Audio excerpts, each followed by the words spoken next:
तो एपिसोड 545 की स्टार्टिंग में हम देखते हैं कि सभी सन पायरेट के लोग घर आ जाते हैं फिशमैन आइलैंड, जहां वो वहां आकर बहुत खुश होते हैं और उन्हें यकीन नहीं होता कि उन्हें ये दिन भी देखने को मिला।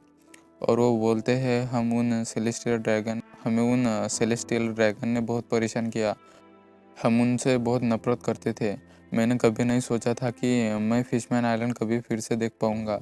और एक मेंबर बोलता है हम उन सेलेस्टियल ड्रैगन से आज़ाद हो गए टाइगर की वजह से, वरना हम अभी तक स्लेव होते मरीजुआ में। मुझे लगा पायरेट बनना ही एक लौता रास्ता है उन सेलेस्टियल ड्रैगन से बचने का। पर अब हम अपने गांव में हैं, बिना किसी के छुपे।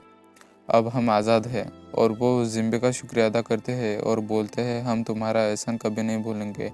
और जिम्बे बोलता है नाटक करना बंद करो। और उनमें से एक मेंबर बोलता है हम तुम्हें समझते हैं जिम्बे। तुमने गवर्नमेंट से हाथ इसलिए मिलाया है ताकि तुम हमें आज़ाद कर सको। यह तुमने हमारे लिए किया। और जिम्बे उन्हें अपने फैमिली के पास जाने का बोलता है और हम उनके फैमिली को देखते हैं जो उनका इंतज़ार कर रहे होते हैं। और फिर वो एक दूसरे से मिलते हैं और जिम्बे अलादीन से पूछता है तुम भी एक स्लेव थे उन लोगों की तरह। अब जब तुम आज़ाद हो तो तुम्हें कैसा लग रहा है? और अलादीन बोलता है जिम्बे तुमने कहा हम फ्री है और अब सेलेस्टियल ड्रैगन हमारे पीछे नहीं आएंगे। तब तक हम हमारे फैमिली के साथ रह सकते हैं, वो भी बिना डर के। पर जैसे कि ये मार्क है सेलेस्टियल ड्रैगन का जो कि कभी मिट नहीं सकता, वैसे ही हमारा गुस्सा और नफरत इंसानों की तरफ ऐसे ही रहेगी। और मैं समझ गया था जो टाइगर हमसे कहना चाहता था। पर फिर भी तभी हम कुछ लोगों को देखते हैं जो बोलते हैं मुझे विश्वास नहीं होता कि जिम्बे अब गवर्नमेंट का खिलौना बन गया है। क्या वो टाइगर की मौत को भूल गया है? आज जिम्बे के लिए इज्जत कम हो गई और जिम्बे को भी समझ में आ जाता है कि इस आइलैंड के लोग को मेरे वॉरलॉर्ड में ज्वाइन होने का आइडिया कुछ पसंद नहीं आया। यही वो स्ट्रॉ हैट को बता रहा होता है। और हम पैलेस का सीन देखते हैं जहाँ क्वीन ओतोहिमे जिम्बे की इस डिसीजन से बहुत खुश होती है, क्योंकि अब उनकी रिलेशनशिप गवर्नमेंट के साथ बन चुकी होती है।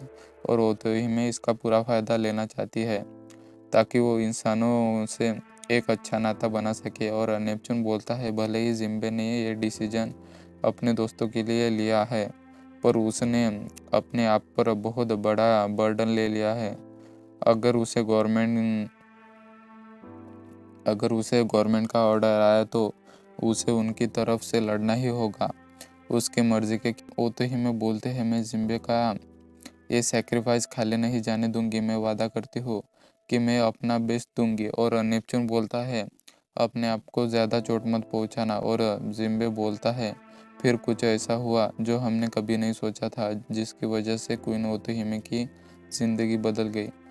हमारे आइलैंड पर एक शिप आई जो कि बहुत बुरी हालत में थी, और वो शिप एक सेलेस्टियल ड्रैगन की होती है। और ये खबर राइट हैंड मिनिस्टर नेपच्यून को बताता है। और क्वीन बोलते हैं उन्हें अंदर आने दो, मैं खुद उनसे मिलूंगी। और नेपच्यून बोलता है आखिर ये सेलेस्टियल ड्रैगन यहाँ क्या कर रहे हैं? और सभी आइलैंड के फिशमैन सोच रहे होते हैं कि ये लोग हमसे नफरत करते हैं तो ये यहाँ क्या कर रहे हैं। और तभी वो सेलेस्टियल ड्रैगन गोली चला देता है और उसके सभी साथी मर गए होते हैं। और वो फिशमैन की तरफ गन तान कर बोलता है तुम घटिया मछलियाँ मेरे लिए एक ऑक्सीजन मास्क लाओ, मुझे तुम्हारी बदबू आ रही है। और इस सेलेस्टियल ड्रैगन का नाम मायूस गार्ड होता है। और फिशमैन बोलता है ये तो हमारी ज़रा भी इज्जत नहीं करता। और वो बोलता है ये कौन सा तरीका है मदद मांगने का? और वो गोलियां चलाने लगता है और डॉक्टर को बुलाने लगता है। टीम आ गई। और दूसरा साथी बोलता है हाँ वो आ गए, पर इस ड्रैगन का क्या करे? और तभी जोन्स बोलता है उसे मरने के लिए छोड़ दो, ये तो बस एक घटिया कीड़ा है दुनिया का। और तभी हम डेकन को देखते हैं जो बोलता है अगर मुझे वॉरलॉर्ड बनने की ऑफर आई होती तो मैं कभी उसे स्वीकार नहीं करता और उसका मेंबर उसकी तारीफ करता है। और डेकन बोलता है, जिम्बे का मुझसे कोई मुकाबला नहीं है पायरेट के बारे में। और वो अकेला ही खुश होने लगता है। और तभी उसे गोलियों की आवाज़ आती है। और तभी एक आदमी बोलता है, ये सब एक सेलेस्टियल ड्रैगन कर रहा है जिसकी शिप यहाँ डूब गई है। और डेकन उसकी तरफ जाने लगता है। तभी हम उस सेलेस्टियल ड्रैगन को देखते हैं जो बोलता है, जैसा मैंने सोचा था यहाँ तो वैसा कुछ भी नहीं हो रहा। तभी हम कुछ पहले का सीन देखते हैं जहाँ वो अपने पिता से बोल रहा होता है, क्या सभी फिशमैन स्लेव वापस चले गए, पर ऐसा क्यों हुआ। और उसका पिता बोलता है, फिशमैन जिम्बे ने 7 वारलॉर्ड को ज्वाइन कर लिया है। और माजुगार्ड पूछता है, ये जिम्बे कौन है। और उसका पिता बोलता है, जिम्बे सन पायरेट का न्यू कैप्टन है जिसने अभी तक स्लेव्स को छुपा कर रखा था और उसने गवर्नमेंट से सौदा किया था। अगर मैं 7 वारलॉर्ड में ज्वाइन होऊंगा तो मुझे हमारे सारे चार्जेस हटाने होंगे। और फिर सभी स्लेव अपने घर चले गए और मेरे बेटे। और मायासगढ़ बोलता है, पर जो स्लेव मेरे जगह से भागे थे वो उनमें से तो नहीं। और उसका पिता हाँ बोलता है। और वो बोलता है, इसमें मुझे भी बहुत तकलीफ हो रही है कि वो आज़ाद घूम रहे हैं हमारी बेइज्जती करके। और मायासगढ़ बोलता है, तो मैं उन स्लेव्स को वापस लाऊंगा क्योंकि मैंने उन्हें जमा करने में बहुत पैसे लगाए हैं। और उसे पता नहीं था कि फिशमैन आइलैंड का रास्ता इतना खतरनाक था। उसे लगता था यहाँ आना आसान है। तभी वहाँ सन पायरेट के मेंबर आते हैं जो मायास गार्ड को बोलते हैं कि हमें मिले हुए बहुत टाइम हो गया। और मायास गार्ड बोलता है, तुम्हारी हिम्मत कैसे हुई मुझे बिना मेरे टाइटल के बुलाने की। और वो मेंबर पहले मायास गार्ड के स्लेव हुआ करते थे जिन्हें लेने वो यहाँ आया था। और वो उन्हें वापस चलने का बोलता है और वो उन पे गन तान देता है। पर वो सन पायरेट के मेंबर उसकी गन फेंक देते हैं और वो सभी उस पे गन तान देते हैं। और बाकी सिविलियन उन्हें ऐसा करने से मना कर रहे होते हैं क्योंकि वो सेलेस्टियल ड्रैगन है। और जो भी सभी सिपाहियों को जाने से मना कर देता है। और वो माउसगार्ड अभी भी बोल रहा होता है कि मैं तुम्हारा मास्टर हूँ, तुम्हारी हिम्मत कैसे हुई मुझ पर। और सन पायरेट का मेंबर बोलता है, ज़मीन पर बस तुम्हें रोना है और नेवी एडमिरल तुम्हें बचाने चले आते हैं और इसी वजह से सभी लोग तुमसे डरते हैं। पर अब तुम समुद्र के अंदर हो हमारे आइलैंड पर। और जब तक यहाँ के लोग चुप रहते हैं और तुम्हारे साथ क्या हुआ वो किसी को नहीं बता दे तो ये बात किसी को पता नहीं चलेगी कि हमने तुम्हारे साथ क्या किया। और वो ज़रूर चुप रहेंगे क्योंकि वो हमारे भाई है। और हम इस एक्सीडेंट बोल देंगे। और सभी लोग उसकी बात से सहमत होते हैं और उसे चेयर करने लगते हैं ताकि वो मायास गार्ड को मार सके। और वो उसे तड़पाकर मारने का बोलते हैं ताकि वो भी तुम्हारी स्लेव्स का दुख समझ सके। और मायास गार्ड को यकीन नहीं होता, उसे लगता था कि सेलेस्ट ड्रैगन की सभी बहुत इज्जत करते हैं। और हमें कुछ पहले की झलक दिखाई जाती है जहाँ वो लोग स्लेव थे और मायास गार्ड बहुत जुल्म करता था उन पे। और उसके लिए वो उसे कभी माफ़ नहीं कर सकते। और सभी लोग उसे गोली चलाने का बोलते हैं। तभी वो लोग गोली चला देते हैं और हमें ओतोहिमे को भागते हुए आने का दिखाया जाता है। तभी थोड़ी देर बाद सभी लोग शॉक हो जाते हैं और ओतोहिमे ने उस सेलेस्टियल ड्रैगन को बचा लिया होता है। और वो सभी को अपनी बंदूक नीचे करने का बोलते हैं और हमें जिम्बे को दिखाया जाता है जो अलादीन के पास आता है और उसे बोलता है कि सेलेस्टियल ड्रैगन कहाँ है। और वो उसे उसकी शिप दिखाता है। और तभी शिराहोशी और उसके सभी भाई वहाँ आ जाते हैं और उसे अपने माँ के बारे में पूछने लगते हैं। और शिराहोशी उसके भाई को बोलते हैं, ये सेलेस्टियल ड्रैगन कौन है।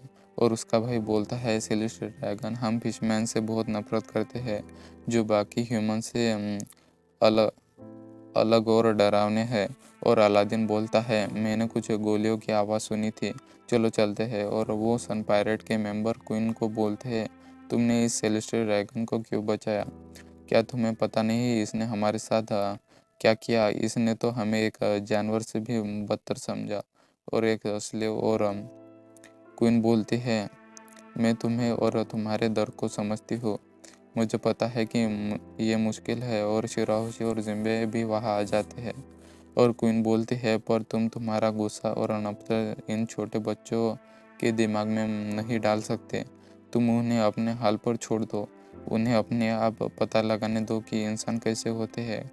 और जिम्बे को टाइगर की बात याद आती है, जिसने बिल्कुल यही कहा था। और सभी मेंबर अपनी गन फेंक देते हैं और हमें माइल्स गार्ड को दिखाया जाता है बढ़ रहा होता है और वो गन क्वीन पर तान देता है। और ये देख के शिराओशी रोने लगती है और वो चिल्लाने लगती है। और उसकी आवाज़ सुन के वहाँ बहुत बड़े बड़े सीकिंग आ जाते हैं जो उस माइल्स गॉड की शिप को खा जाते हैं। और सभी उस सीकिंग को देख के डर जाते हैं और शॉक हो जाते हैं। और फिर वो सीकिंग चले जाते हैं। और जिम्बे बोलता है, ये एक कोइंसिडेंस नहीं हो सकता। और क्वीन को समझ में आ जाता है कि ये शिराओशी ने किया है। और डेक्कन भी ये देखकर शॉक हो जाता है।